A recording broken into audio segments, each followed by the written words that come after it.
When you buy a really complicated piece of machinery like a new car or one of those high-end espresso makers, it always comes with a manual. Oh, yeah, like a thick, incredibly detailed booklet. Exactly, a rigorous booklet telling you exactly how it operates, how to maintain it, and, what to do when something inevitably goes wrong. Right. And we completely expect that for machines. But if you step back to, say, 1704, you'll actually find these thick, rigorously detailed instruction manuals written for how to operate a human being. Which is wild to think about. It really is. And specifically, these were manuals for a woman. Welcome to today's deep dive, where you, our listener, are going to explore this intense, almost unbelievable world with us. And diving into these historical sources, it really reveals a staggering paradox. Because Uh-huh. if you look at the legal and social framework of the 18th and 19th centuries, society largely treated women as subordinate. Yeah, even intellectually inferior in a lot of circles. Exactly.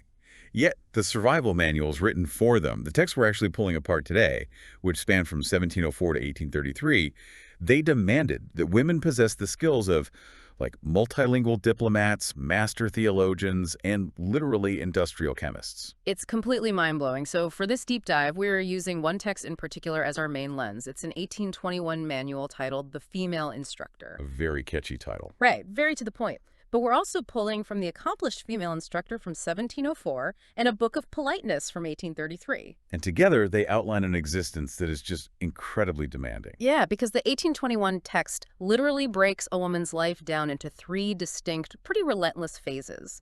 It says she must master being the pleasing companion, then transition into the respectable mother, and simultaneously operate as the master of household management. Which, to modern ears, that sounds like a quiet life of just sitting in a parlor, maybe pouring tea, occasionally scolding a child. Embroidering a pillow. Right, exactly. But the reality we're going to uncover is that these manuals were charting a course for absolute multifaceted survival in a world that offered women absolutely zero safety nets. Okay, so let's unpack this. Let's look at that first phase, the pleasing companion. Right, the rigorous art of social PR, basically. Yes, because the 1704 manual, it talks about the necessity of what it calls generous breeding. And that includes the art of speaking well and the mystery of eloquence. It frames conversation not as just, a casual chat. It's a highly calculated, almost sacred art form. And it even talks about witty raillery, which I found fascinating. Oh, witty raillery is so interesting because it goes so far as to detail the actual mechanics of it. You couldn't just tell a joke. Right, no knock-knock jokes. Definitely not. Witty raillery meant mastering this really delicate high-wire act of teasing someone in a way that actually flattered them. Yeah, so a young woman had to instantly read the social hierarchy of the room, gauge the target's ego, and deliver a line that entertained the whole crowd without ever crossing into vulgarity or causing genuine offense. I mean, that isn't just being nice. That is high-level diplomatic statecraft. Truly. You are securing alliances in a room. And my mind instantly went to modern corporate PR and networking training. Oh, that's a perfect analogy. Right, like you have to be perfectly calibrated. And the 1833 Book of Politeness treats this socializing like a hard science. It really does. It outlines these incredibly granular rules on physical gestures, like dictating exactly how to hold your arms to convey rapt attention without looking stiff. It mandates perfect pronunciation, too. And epistolary composition. Yes, the letter writing, meaning you had to be this masterclass letter writer, calibrating your tone and vocabulary perfectly, whether you're writing to a duke or like a local shopkeeper. Even the act of listening was heavily codified. The 1833 text details what it calls the talent of listening. The talent of listening. Yeah, which required a woman to physically perform attentiveness.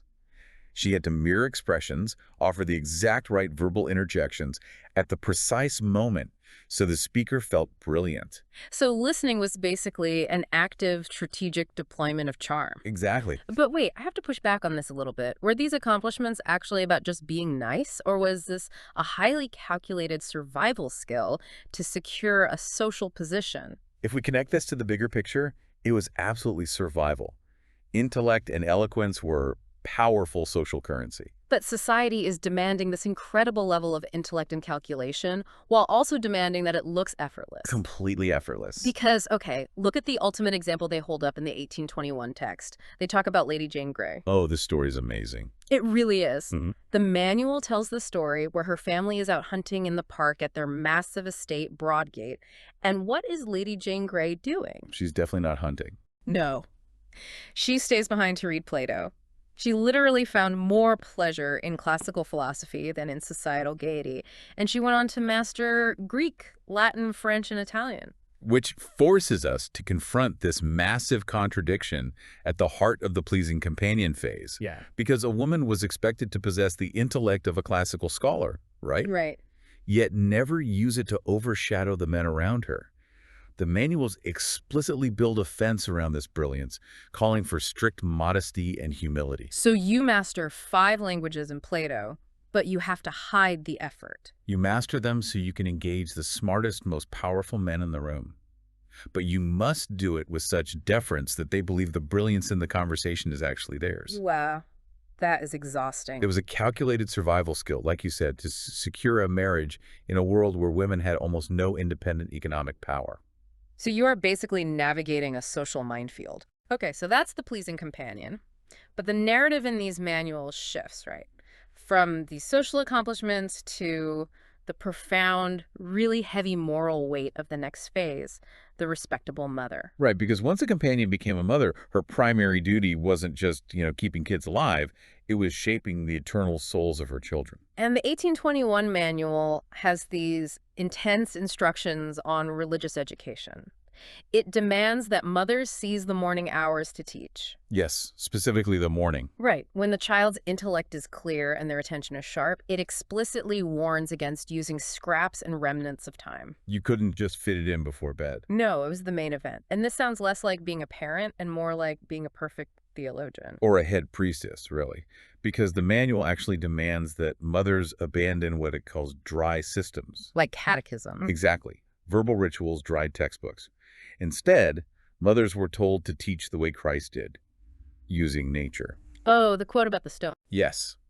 Finding tongues in trees, books in running brooks, sermons in stones, and good in everything. Sermons in stones, which means you're out on a Tuesday morning walk with a toddler, and you have to instantly turn a rock into a profound theological lesson. Right. And to do that on the fly, without sounding completely contrived, that requires a deeply internalized grasp of religious doctrine. The depth of that requirement is so clear when the 1821 text breaks down the concept of prayer. Oh, this part is intense. It really is. It insists on breaking down prayer methodically. You can't just let them memorize the Lord's Prayer like a copy of verses. Like a nursery rhyme. Right. You have to teach them 5 distinct parts: adoration, confession, petition, thanksgiving, and intercession. Think about the intellectual weight of that. She has to explain the nuanced theological distinction between adoration and thanksgiving to a 6-year-old. That is just wild. She is literally operating as the head theologian of the household. And the manual raises the stakes even higher. It introduces this stark warning about purity of motive. It makes this huge distinction between true practical religion and mere worldly morality. This metaphor in the text is actually chilling. The counterfeit coin. Yes. It compares worldly morality, which is, just being a polite, well-behaved person who follows the rules, to a counterfeit coin. So it looks shiny. It looks shiny. It might have the king's face stamped on it, but when you rub it against the ultimate touchstone, it fails. It's not sterling gold. That places an impossible burden on the mother. Completely impossible. Okay. It tells her that if you raise a child who is perfectly polite and successful, but lacks pure internal spiritual motive, you have failed. You've produced a counterfeit. Right. You are responsible for the internal purity of another human being's soul. Did these manuals set women up for an impossible standard of spiritual perfection? Because they hold up Queen Mary of Great Britain from the 1821 text as the paragon. Oh, Queen Mary. Right.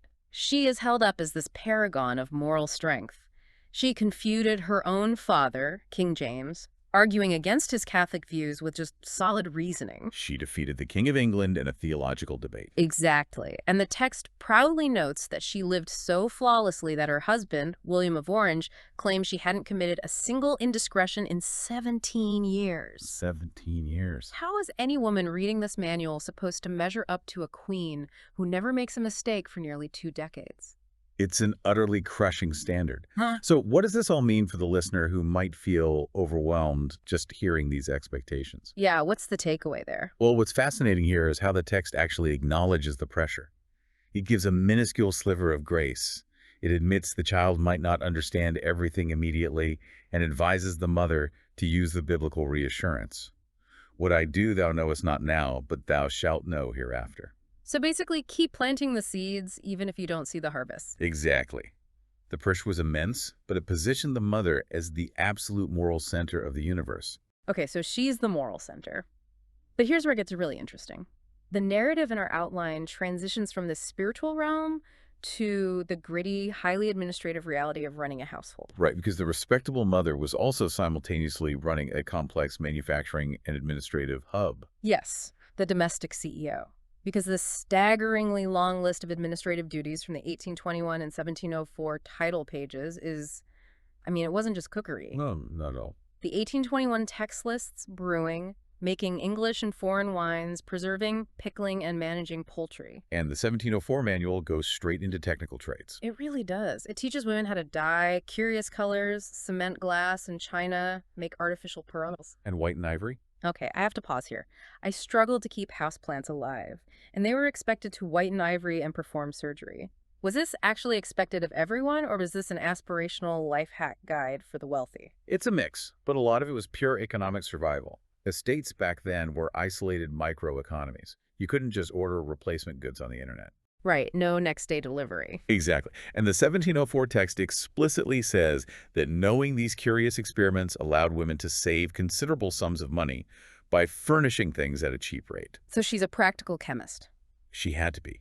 If a precious piece of glass broke, she had to know the chemical adhesives to cement it. Which makes sense of perhaps the most shocking requirement we found in the 1704 manual, the mixing of physical and chirurgical receipts. Chirurgical meaning surgical. Right, surgical. She was literally the chief medical officer. Doctors were expensive and far away. And honestly, sometimes less knowledgeable than a woman who had spent decades compounding botanical medicines. She was setting bones and treating burns, and on top of that, both texts emphasize her role as manager and diplomat. Yes, the HR department. The 1821 manual includes directions to servants of every description, and the 1833 text outlines the exact politeness required when dealing with shopkeepers, lawyers, physicians, and the public. She is the central administrative node. This raises an important question about how we view domestic labor. Because it wasn't passive. Not at all. It was vital economic and scientific production that kept society functioning. If she failed at brewing safe small beer, the contaminated water could kill the family. Wow. If she failed at preserving meats, they starved in the winter. The physical survival of the bloodline literally depended on her technical competence. So she is a modern-day CEO, chief chemist, and facilities manager rolled into one. All while hiding her intellect and finding sermons in stones. It is just astonishing. So let's loop back and summarize this journey for you, our listener. We've seen how these historical sources from 1704 to 1833 reveal a life cycle that was just relentlessly demanding. A completely impossible triad. Right. It demanded a woman be a quick-witted social diplomat reading Plato in secret, then a spiritually flawless guide finding theology in everyday nature, and simultaneously a domestic chemist cementing glass, brewing beer, and directing a massive staff of servants. And understanding these historical manuals really helps us appreciate the immense, often completely invisible labor and intellect of the women who came before us. It proves that domestic life was anything but simple. It was high-stakes survival. It really was. And it brings up a final thought I want to leave you with, something to mull over on your own. We can look back at this 19th century woman and clearly see how her worth was measured by this impossible triad of social grace, spiritual perfection, and relentless household production. We know it was unfair, but human nature doesn't change that fast. So, what invisible manuals of impossible standards are you still grading yourself against today without even realizing it?